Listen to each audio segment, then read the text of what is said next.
এখন গাঁৱত এজনী ছোৱালী আছিল। তাইৰ নাম আছিল মীৰা। তাই ককাদেউতাকৰ পৰা শিকিছিল যে জীৱনত সফলতা পাবলৈ হ'লে কঠোৰ পৰিশ্ৰম আৰু ধৈৰ্যৰ প্ৰয়োজন।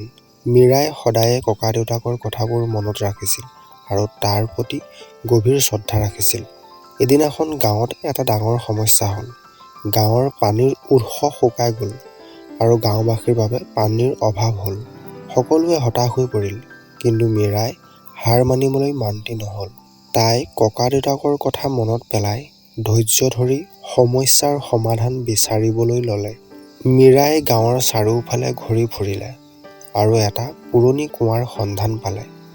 কুঁৱাটো শুকাই গৈছিল, কিন্তু মীৰাই ভাবিলে যে যদি কুঁৱাটো পুনৰ খান্দি উলিওৱা হয় তেন্তে পানী ওলাব পাৰে।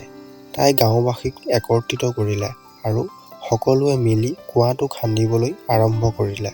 দিনে দিনে কঠোৰ পৰিশ্ৰম কৰি থাকোঁতে বহুতো মানুহে হাৰ মানিবলৈ ধৰিলে, কিন্তু মীৰাই কেতিয়াও হাৰ মানিবলৈ মান্তি নহ'ল। তাই সকলোকে উৎসাহিত কৰি থাকিল আৰু শেষত এদিনাখন কুঁৱাৰ পৰা পানী ওলাবলৈ ধৰিলে।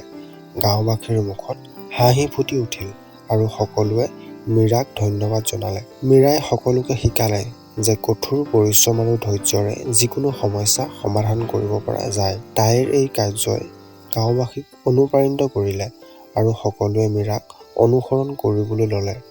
এই কাহিনীটোৱে আমাক শিকায় যে জীৱনত যিকোনো সমস্যাৰ সন্মুখীন হ'লেও আমি হাৰ মানিব নালাগে।